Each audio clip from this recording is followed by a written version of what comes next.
Tuhan tahu apa yang orang lain tak tahu. Kadang-kadang kita ni Ustaz, kita tunjuk muka ke orang ceria. Kadang-kadang yang ceria itulah yang menyimpan 1001 rasa.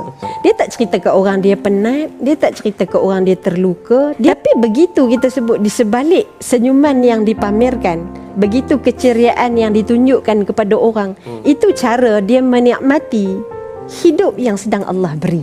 Kan? Ni cara orang yang beriman.